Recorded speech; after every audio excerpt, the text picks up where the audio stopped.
Welcome to Pratap classes. दोस्तों, Pratap classes के YouTube channel पर आपका स्वागत है। तो आज है 22 अप्रैल 2022 और 22 अप्रैल 2022 के जितने भी मोस्ट इंपॉर्टेंट इंडिया और वर्ल्ड के जो करंट अफेयर्स के क्वेश्चन बनते हैं तो आज उनका डिस्कशन करेंगे। पूरा वीडियो ध्यान से देखना और लास्ट में आपसे क्वेश्चन पूछूंगा जिसका जवाब आपको कमेंट बॉक्स में देना होगा। तो सभी विद्यार्थियों को good morning, Radhe Krishna. Start करते हैं आज टुडे मोस्ट इंपॉर्टेंट क्वेश्चन। और 22 अप्रैल को पृथ्वी दिवस मनाया जाता है। तो बहुत ही एक खास दिन आपके लिए, क्योंकि 22 अप्रैल को पृथ्वी दिवस मनाया जाता है। और जो भी विद्यार्थी हमारे इस चैनल पर नहीं है तो चैनल को सब्सक्राइब कर लें और इसके पास लगे बेल आइकन का घंटा दबा लें ताकि हम जैसे वीडियो अपलोड करें उसका नोटिफिकेशन आप तक पहुंच जाएगा। वीडियो लाइक और शेयर कर देना। पीडीएफ आपको इसकी टेलीग्राम पर प्रताप क्लासेस सर्च करके वहाँ से आप डाउनलोड कर सकते हो और इस वीडियो के डिस्क्रिप्शन में भी टेलीग्राम का लिंक है, वहाँ जाकर भी इसकी पीडीएफ आप डाउनलोड कर सकते हो। तो स्टार्ट करते हैं आज कल का रिवीजन। तो पहला क्वेश्चन देखो, हाल ही में भारत के पहले पोर्टेबल रोलर रूफटॉप सिस्टम का अनावरण किस शहर में किया गया है? ये किया गया है गांधीनगर गुजरात में। कहाँ पर किया गया है? गांधीनगर गुजरात में। हाल ही में आयुष्मान भारत स्वास्थ्य और कल्याण केंद्र योजना की कौन सी वर्षगांठ मनाई गई है? वो बनाई गई है चौथी वर्षगांठ। कौन सी बनाई गई है? चौथी वर्षगांठ। आयुष्मान भारत स्वास्थ्य और कल्याण केंद्र योजना की चौथी वर्षगांठ बनाई गई है। हाल ही में सुप्रीम कोर्ट ने किन दो शहरों को कॉरिडोर परियोजना के लिए विशेषज्ञ समिति का पुनर्गठन किया है? ये किया है दिल्ली, देहरादून। इन दो शहरों को क्या है? कॉरिडोर परियोजना के लिए विशेषज्ञ समिति का पुनर्गठन किया है। अगला देखो, हाल ही में किसने 48वां ला रोड़ा इंटरनेशनल ओपन शतरंज टूर्नामेंट का खिताब जीता है? ये जीता है जीएमडी गुकेश ने। किसने जीता है? जीएमडी गुकेश ने। हाल ही में भारतीय तटरक्षक बल का राष्ट्रीय स्तर का प्रदूषण प्रतिक्रिया अभ्यास नाटो पोलरिक्स यानी कि 8वां संस्करण किस राज्य में शुरू हुआ है? ये हुआ है मार्मगांव बंदरगाह है गोवा में, वहाँ से इसको क्या है अभ्यास ये शुरू किया गया है। हाल ही में किसने पारंपरिक दवाओं के लिए हु ग्लोबल सेंटर की आधारशिला रखी है? ये रखी है हमारे देश के प्रधानमंत्री मोदी जी के द्वारा अभी पारंपरिक दवाओं के लिए हु ग्लोबल सेंटर की आधारशिला रखी है। हाल ही में विप्रो ने किस को भारत का कंट्री हेड नियुक्त किया है? ये किया है सत्य ईश्वरन को। किसको नियुक्त किया है? विप्रो ने भारत का कंट्री हेड नियुक्त किया है सत्य ईश्वरन को। तो ये थे हमारा कल का रिवीजन। तो आज का करंट हम स्टार्ट करते हैं। तो पहला क्वेश्चन देखिए, हाल ही में किस लेफ्टिनेंट जनरल को सैन्य अभियान के अगले महानिदेशक नियुक्त किया है? हाल ही में किस लेफ्टिनेंट जनरल को सैन्य अभियान के अगले महानिदेशक के रूप में नियुक्त किया है? ये किया है मनोज कुमार को। किसको नियुक्त किया है? ऑप्शन नंबर 1 मनोज कुमार को क्या है? सैन्य अभियान के अगले महानिदेशक के रूप में नियुक्त किया है। ये देखो तस्वीर यहाँ पे देख सकते हो, ये है सैन्य महानिदेशक के अगले लेफ्टिनेंट जनरल मनोज कुमार, इनको अभी नियुक्त किया गया है।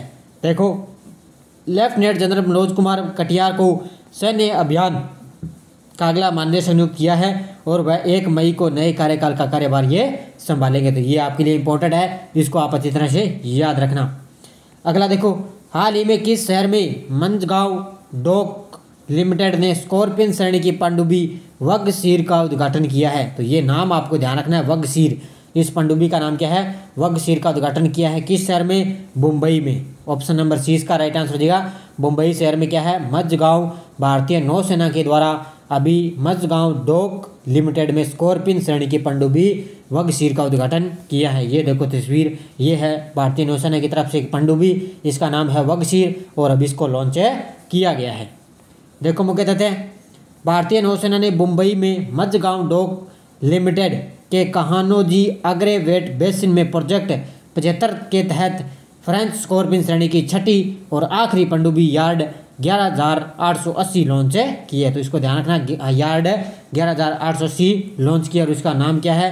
पनडुब्बी का नाम क्या है? वग्गशीर इसका नाम है रखा गया है। तो ध्यान रखना, छठी ये पनडुब्बी लॉन्च की गई है। अगला क्वेश्चन देखो, हाल ही में यूएसए की उपराष्ट्रपति कमला हैरिस की रक्षा सलाहकार के रूप में किसे नियुक्त किया है? हाल ही में यूएसए की उपराष्ट्रपति कमला हैरिस की रक्षा सलाहकार के रूप में नियुक्त किया जा चुका है शांति सेठी को। ऑप्शन नंबर 1 इसका राइट आंसर हो जाएगा। किसको? शांति सेठी को नियुक्त किया है। ये देखो, ये है शांति सेठी और इसको क्या है? यूएसए के उपराष्ट्रपति कमला हैरिस उसके रूप को सलाहकार के रूप में इसको नियुक्त किया गया है। देखो मुख्य तथ्य, भारतीय अमेरिकी नौसेना की दिग्गज शांति सेठी को यूएसए के उपराष्ट्रपति कमला हैरिस की रक्षा सलाहकार के रूप में नियुक्त किया गया है। शांति सेठी एक प्रमुख अमेरिकी नौसेना के लड़ाकू जहाज की पहली भारतीय अमेरिकी कमांडर है। तो कौन सी है ये? भी अमेरिकी नौसेना के लड़ाकू जहाज की पहली भारतीय अमेरिकी कमांडर है। और इसको क्या है, शांति सेठी को यूएसए की उपराष्ट्रपति कमला हैरिस की रक्षा सलाहकार के रूप में इसको नियुक्त किया गया है। अगला क्वेश्चन देखो, हाल ही में किसने 2022 खरीफ अभियान के लिए कृषि पर एक राष्ट्रव्यापी बैठक का उद्घाटन किया है? ये किया हमारे कृषि मंत्री हैं नरेंद्र सिंह तोमर ने। अभी क्या है, खरीफ अभियान के लिए कृषि पर एक राष्ट्रव्यापी बैठक का उद्घाटन किया है। देखो मुख्य देते हैं, केंद्रीय कृषि मंत्री नरेंद्र सिंह तोमर ने हाल ही में नई दिल्ली में NASC परिसर में खरीफ अभियान 2022-23 के लिए कृषि पर राष्ट्रीय सम्मेलन का शुभारंभ किया है। तो ये ज़्यादा आपके लिए खास है, इसको आप अच्छी तरह से पढ़ लेना। अगला क्वेश्चन देखो, हाल ही में किस राज्य ने जन निगरानी ऐप लॉन्च किया है?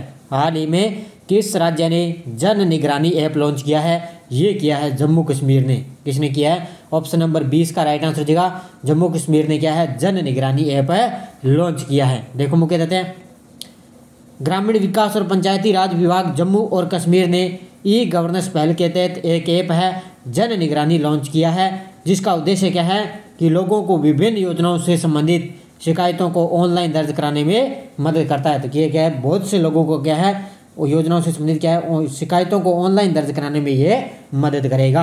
अब जम्मू कश्मीर के उपराज्यपाल कौन है? मनोज सिन्हा। तो अभी जन निगरानी ऐप लॉन्च किया गया है जम्मू कश्मीर में।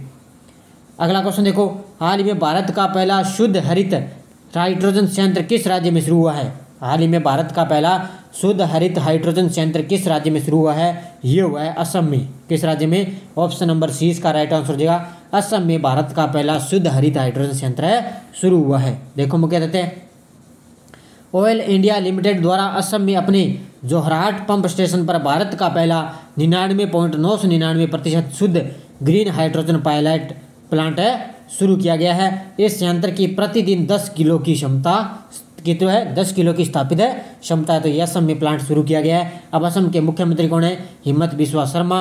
और असम के राज्यपाल कौन है? जगदीश मुखी। तो ये आपके लिए खास है, इसको आप अच्छी तरह से पढ़ लेना। अगला देखो, हाल ही में राष्ट्रीय सिविल सेवा दिवस 2022 कब मनाया गया है? हाल ही में राष्ट्रीय सिविल सेवा दिवस 2022 कब बनाया गया है? ये बनाया गया 21 अप्रैल को। ऑप्शन नंबर 30 का राइट आंसर हो जाएगा 21 अप्रैल को। देखो मुख्य तथ्य है, देश में कई लोक विभागों में लगे अधिकारियों के कार्यों को स्वीकार करने के लिए भारत हर साल 21 अप्रैल को राष्ट्रीय सिविल सेवा दिवस मनाता है। कब है? 21 अप्रैल को। अगला क्वेश्चन देखो, हाल ही में विश्व रचनात्मकता और नवाचार दिवस कब मनाया गया है?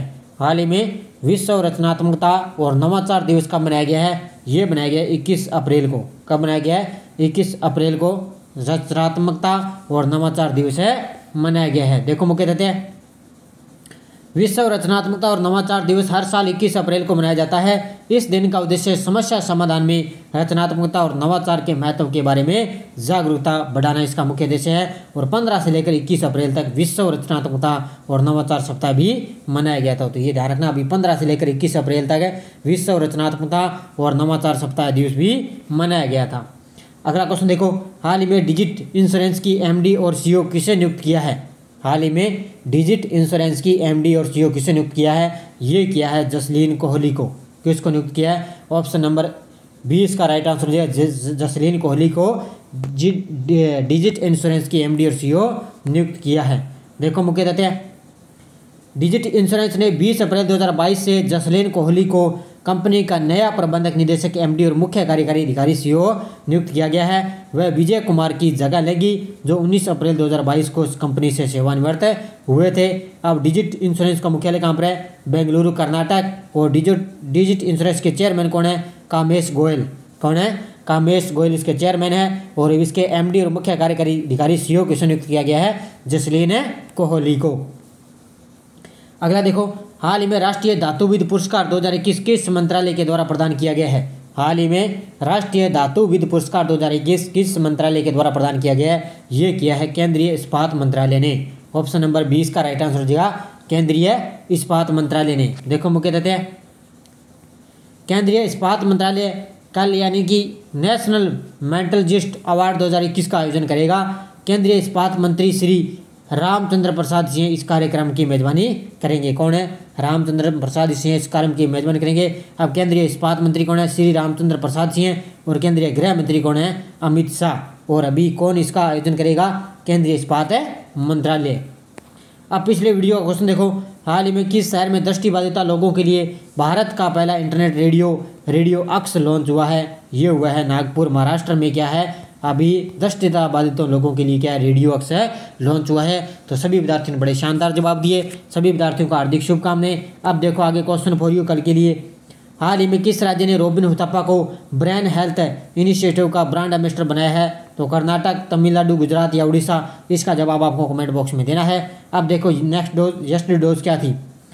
मानसून राम में कितने सेंटीमीटर तक वर्षा होती है? तो ध्यान रखना 1141 सेंटीमीटर तक वर्षा होती है मानसून राम में। सबसे ज़्यादा भारत में मेघालय में पड़ता है ये, और सबसे ज़्यादा यहाँ पे वर्षा होती है। ग्रीष्मकाल में आने वाली तूफानों को किस राज्य में काली के नाम से जाना जाता है? तो पश्चिम बंगाल में। किस में जाना जाता है? पश्चिम बंगाल में। ग्रीष्मकाल में जो तूफान या चक्रवात आते हैं उसको काल बैसाखी के नाम से पश्चिम बंगाल में जाना जाता है। और आम्र वर्षा का संबंध किस राज्य से है? वो है केरल से। किस राज्य से है? केरल से आम्र वर्षा का संबंध है। दक्षिणी पश्चिमी मानसून से संपूर्ण भारत में कुल कितने प्रतिशत वर्षा होती है? लगभग 75% संपूर्ण भारत में वर्षा हो जाती है। किससे? दक्षिणी पश्चिमी मानसून से।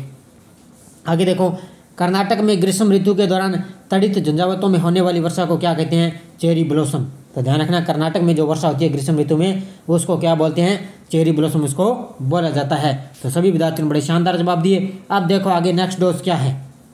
भारतीय कृषि अनुसंधान परिषद ने भारत में पाई जाने वाली मिट्टियों को कितने भागों में बांटा है?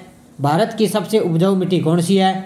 काली मिट्टी का सबसे अधिक क्षेत्र कौन सा है? या राज्य में किस क्षेत्र में सबसे ज़्यादा?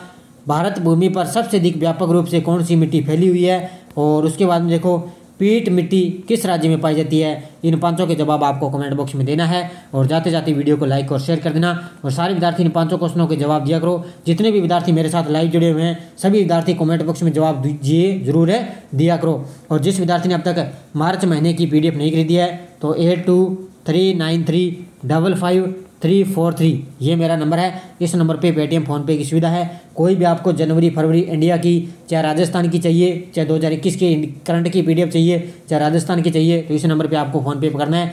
मार्च महीने की आपको इंडिया करंट की राजस्थान की चाहिए तो आपको इसमें 10 रुपये पे करने हैं, तो आपको व्हाट्सएप के माध्यम से PDF मिल जाएगी। तो ये हमारा आज का वीडियो था। वीडियो जाते जाते लाइक और शेयर कर देना। कल मैंने महिला एवं बाल अपराध से संबंधित आपको वीडियो उपलब्ध करवा दिया है। तो लगातार चैनल के साथ बने रहिए, क्योंकि राजस्थान पुलिस का एग्जाम बहुत ही नज़दीक डेट आ चुकी है, 20 दिन बचे हैं लगभग। तो अपनी तैयारी को मजबूत करते रहिए। तो धन्यवाद दोस्तों। जय हिंद, जय भारत।